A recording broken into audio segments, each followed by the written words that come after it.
గత 10 రోజుల నుంచి వివిధ టీవీ ఛానళ్లలో, పేపర్లలో, సోషల్ మీడియాలలో నా పైన ఏవేవో పుకార్లు, షికార్లు వస్తూ ఉన్నాయి.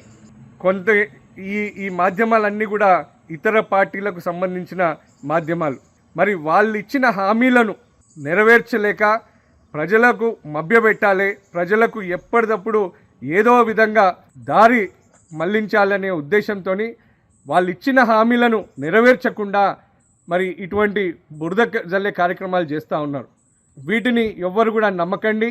దీంట్లో ఎటువంటి వాస్తవం లేదు.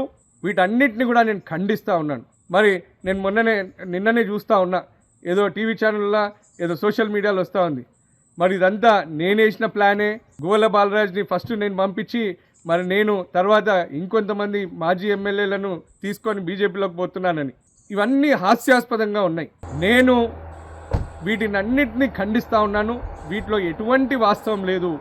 తాండూరు ప్రజలకు, నా బీఆర్ఎస్ పార్టీ కుటుంబ సభ్యులకు నేను మరీ తెలియజేస్తూ ఉన్నాను, వీటిని నమ్మకండి. మీకు ఒక్కసారి నేను గుర్తు చేసినట్టయితే గతంలో వందల కోట్ల రూపాయలు, వేల కోట్ల రూపాయల కాంట్రాక్టులు, ఎన్నో ఉన్నత పదవులు నాకు ఆశ చూపించినారు ఇదే బీజేపీ వాళ్ళు.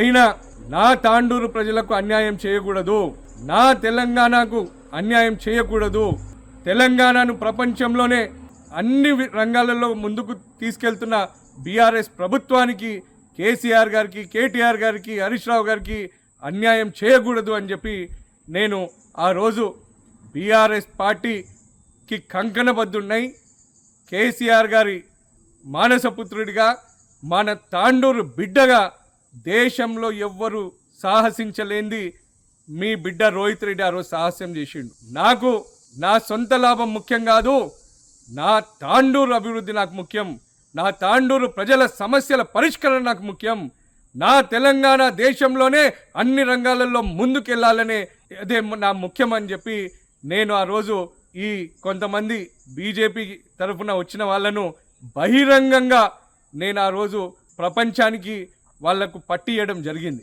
మరి ఇటువంటి ధైర్య సాహసం చేసిన మీ తాండూరు బిడ్డ ఇటువంటి పని చెయ్యడు.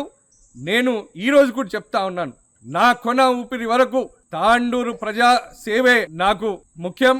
తాండూరుని అన్ని రంగాలలో అభివృద్ధి చేయాలన్నదే నా లక్ష్యం.